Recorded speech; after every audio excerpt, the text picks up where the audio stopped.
Hi everyone, my name's Dominique. I'm the owner of Cedar Lily Bead Shop. Follow along to make your own beaded wristlet. Here's what I'll be using to make a beaded lanyard or wristlet. A beading mat. I like to use a long beading needle. This one is a size 16 Japanese beading needle. Some beading thread. A key ring. A small piece of leftover hide. This is a commercial hide. Some paracord. A lighter if you need to cut your paracord. A really strong crafting glue. And some beads. A good pair of sharp scissors is also pretty handy. You can find all of these things in my shop linked in the description below. The first thing we want to do is determine how long we want our wristlet to be. So take your paracord, and you can measure out approximately how long you would like it to be, and then give yourself a little bit more to work with.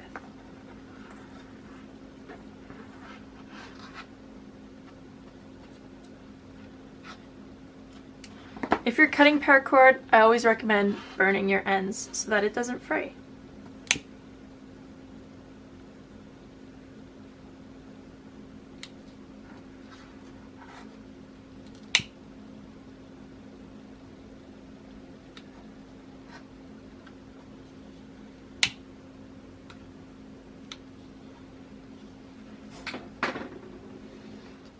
When deciding the length of your beading thread, there really isn't a straightforward answer. It's very much your own choice and preference.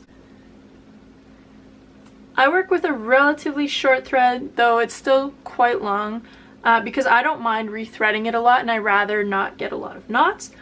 But if rethreading and restarting is something that you're not going to enjoy, you can work with a longer thread. Try it out, figure out what you'd like. So I'm going to go ahead and thread my needle. I like to pull my thread very close into my fingers like this and put my needle on my thread instead of my thread on my needle. Once your needle is threaded, I'm going to go ahead and pierce my paracord about 2 inches away from the end.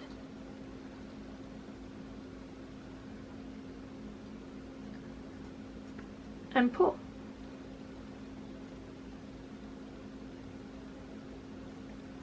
I like to work with a long end and a short end of my thread. You can also double up the thread if you'd like. This is your choice.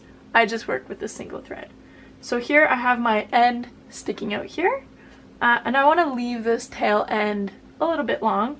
So I'm going to go back through my paracord right next to where my thread is coming out of again to meet my end. And pull. I'm going to take my tail end and my working thread and tie a knot here to secure.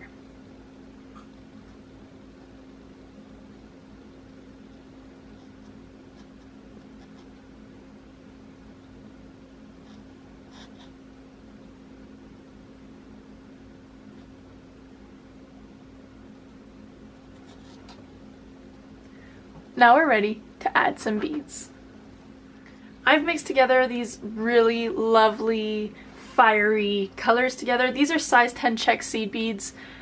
You can also not use a bead mix and experiment with doing stripes or whatever pattern you want. I'm going to be going straight for the bead mix look, and so it doesn't really matter if they're organized, and I'm not going to really pay attention to which color I pick up. So I'm going to go ahead and pick up about 15 beads.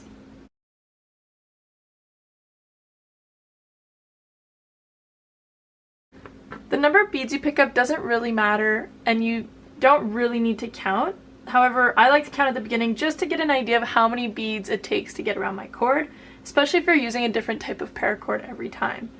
So let's see, I have 15 beads on my paracord, and I'm just going to hold the short tail end of my working thread along the side of this paracord, and then it's just going to get buried under the beadwork. So as you work, just be mindful of this end. So I'm going to go ahead and just wrap these beads all the way around. I like to pinch my beads kind of where they end naturally on my thread. I don't want to push too hard because then they'll crowd, just loosely holding them in place. And wrapping them. As I feel my beads kind of crowding, I give it a little bit more tension here. I slide my fingers down this thread.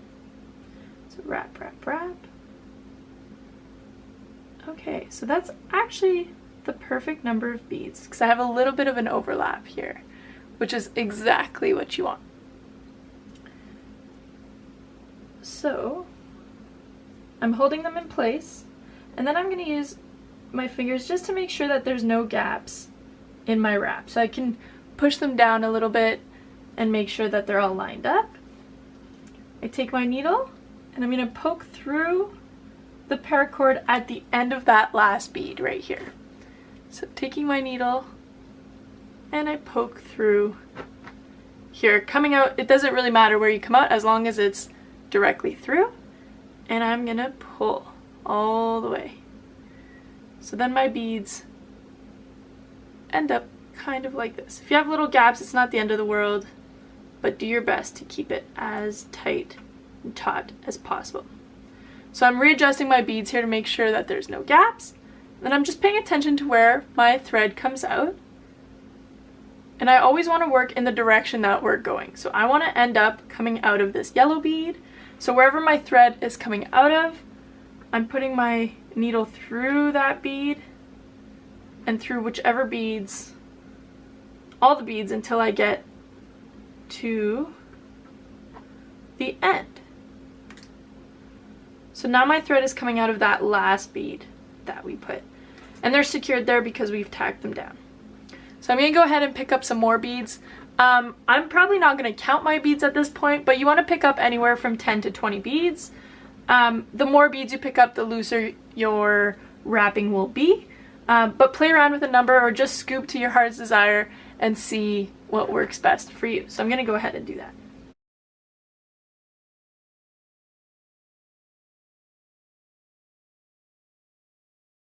I have my beads on my needle and I'm going to let them fall all the way down to my project again. Now we wrap. So same idea, keep them nice and tight on your thread. If you need to slide your fingers down to give them more space, that's okay too. So I'm just going to go ahead and twist and wrap my beads around. Being mindful of this tail end again from the beginning.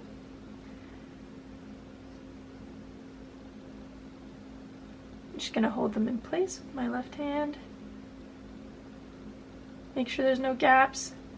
Take my beading needle and pierce my paracord all the way through.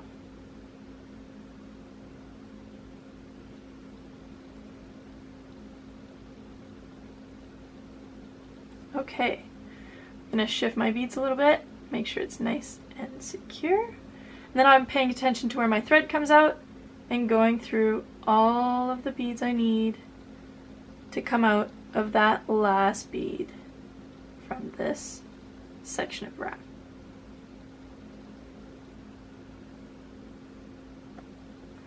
So you're going to keep going until your thread is approximately the length from your wrist to the tip of your middle finger.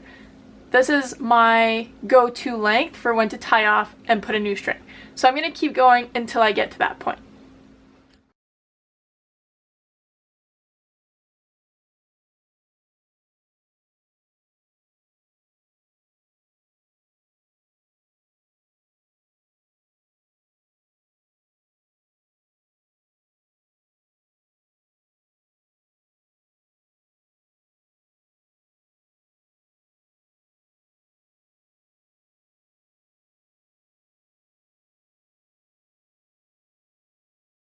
I'm now at the point where my thread is getting pretty short and I want to switch it out for a new one. I'm currently coming out of that last bead as if I was ready to add some more beads. So what I'm going to do here is just poke at the same place I did before and come out where I normally would. I'm going to unthread my needle here. I'm going to cut my new thread. Measure with your heart.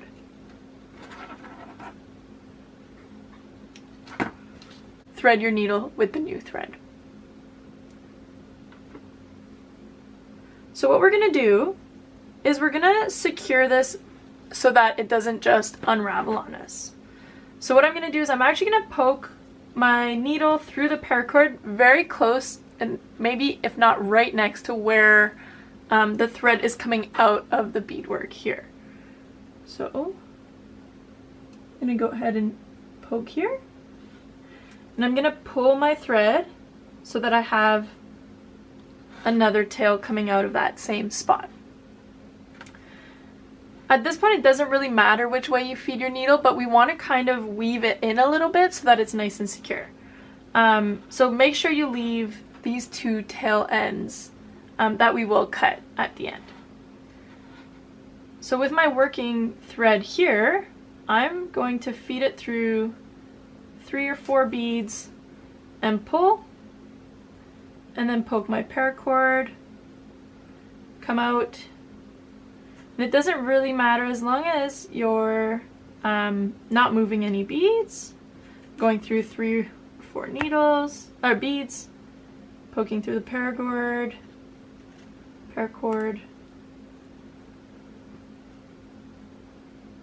go through a few beads. And now I'm gonna start working my way back up because I want my thread to come out where we're ready to keep working. So working my way back up.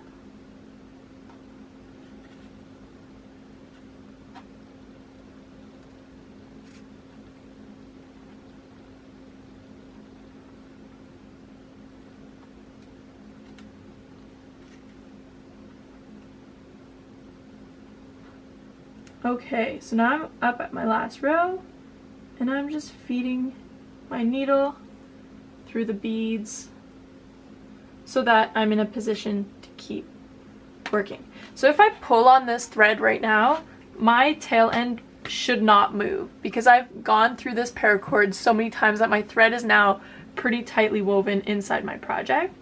So I don't need to worry too much about these threads here, but just for security purposes, I'm going to tie a knot. So I'm going to take my 2 tail ends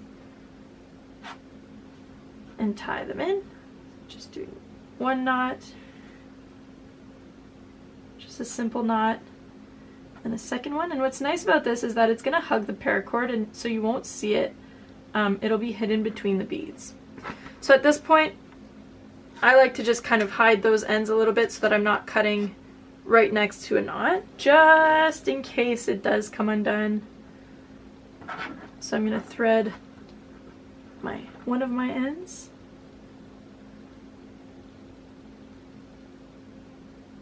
This is also why I like to have long tails. I like to work with my tail ends. So where my knot is, I'm going to feed my needle inside of my project through the paracord, kind of feed it as far as I'd like, and then my needle's coming out right here. There's no rhyme or reason, that's just where it naturally came out, and I'm going to pull,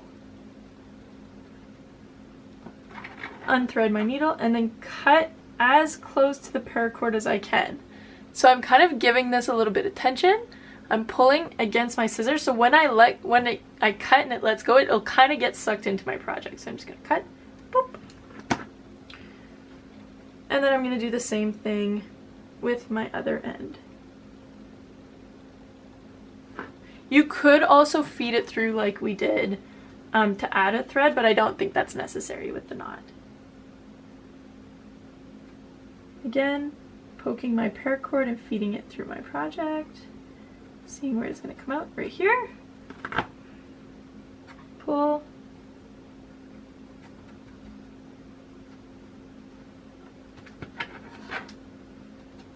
And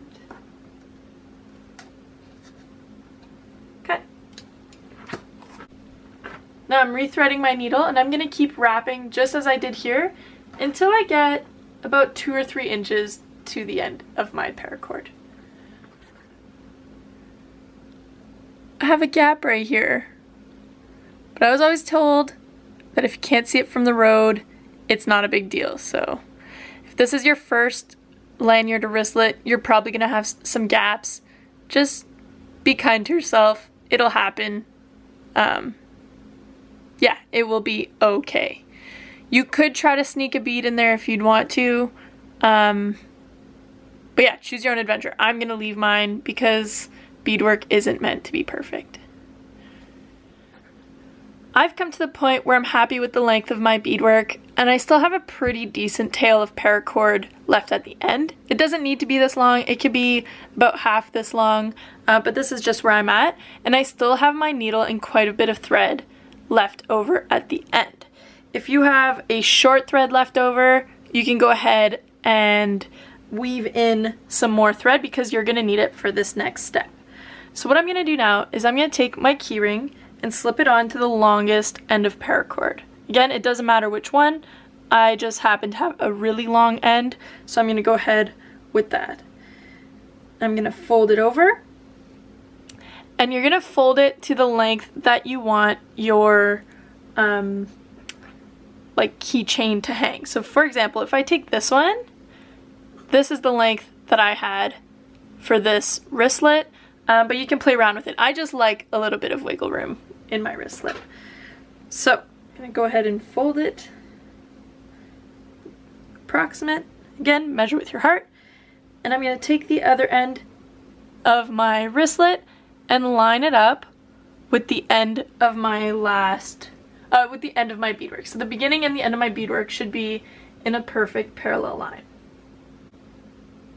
So with my thread and needle, I'm gonna go ahead and make sure that my thread is coming out of the rope and not a bead. So I'm just gonna poke this through here. And then we're gonna do a series of wrapping and poking through paracord to make sure that these 3 pieces of paracord here are all stitched together really, really nice and tight. So I'm gonna go ahead and wrap this about 3 times just to keep these nice and cinched together. Again, being mindful of the beginning and the end of my beadwork.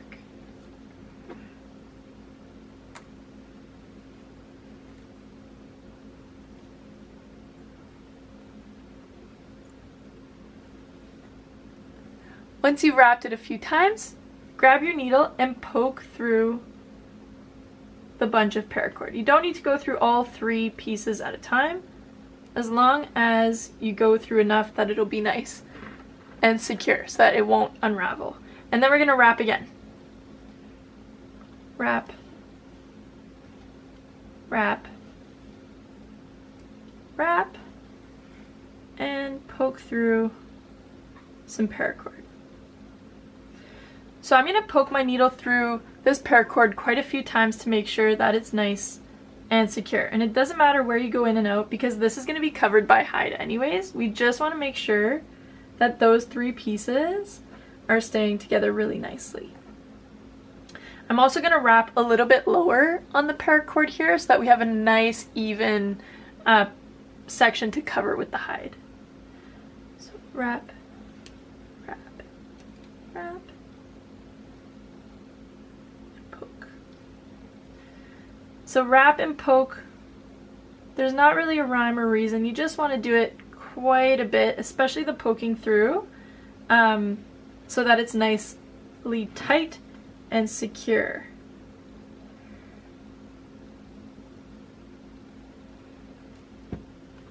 Okay, before I tie off, I'm just going to measure with my hide to see what this would look like. So if I were to wrap this around,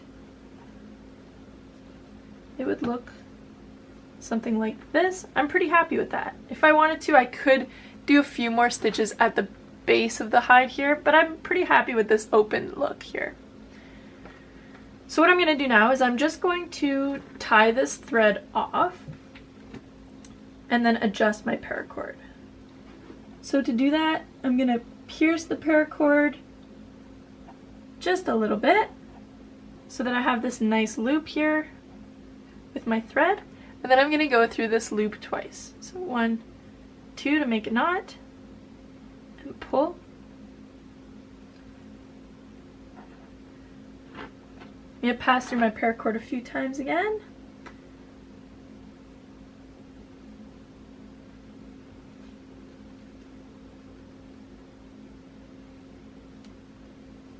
And then close to where I'm coming out of, I'm going to pierce just the surface of the paracord to make a loop, make another knot, 1, 2. And I'm gonna weave it in one more time, so I'm gonna poke about 3 times. 1, 2,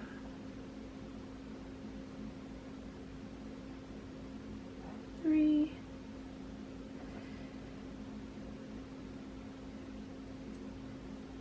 And then I'm gonna cut.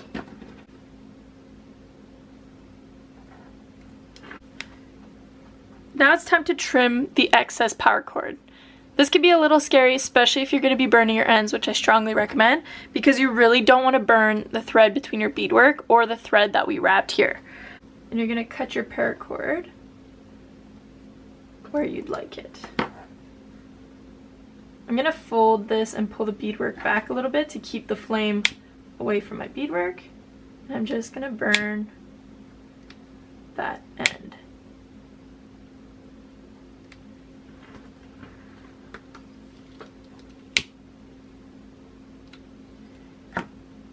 And I'm going to do the same thing with this end here.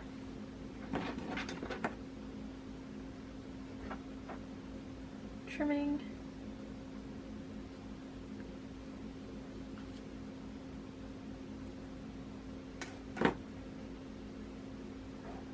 Folding away anything nearby. You want to leave a little bit longer because when you do burn it, it does shrink.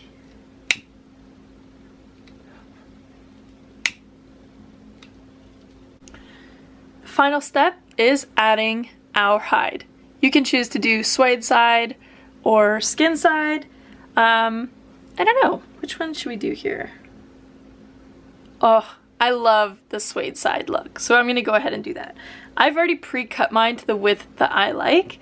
So I'm just gonna go ahead and wrap this and measure how much I'm gonna need. So I want a little bit of an overlap, about 1/2 centimeter. So I'm gonna cut off just a little bit of the length here.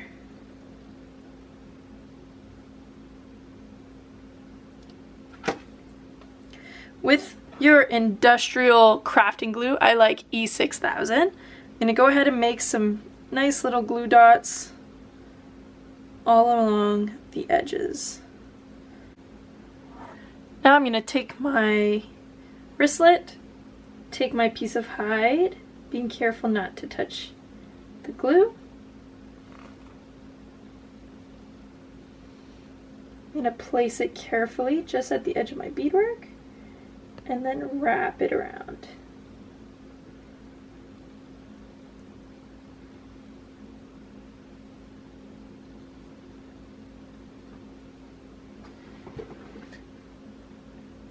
So I'm going to hold it here just to make sure that it's secure for about a minute or 2. So with this kind of glue, you definitely don't want to be pulling on this or putting pressure on the hide part for about 24 hours for it to cure properly. I like to put a paper clip or wedge it under 2 things that are pretty heavy once it's at least not going to move in place. But that's it. That's your finished lanyard. Mine has a few little gaps, but I'm not going to let that ruin my day because I have this really awesome wristlet that I can now hang my keys on. I hope you enjoyed this project as much as I did. Happy crafting!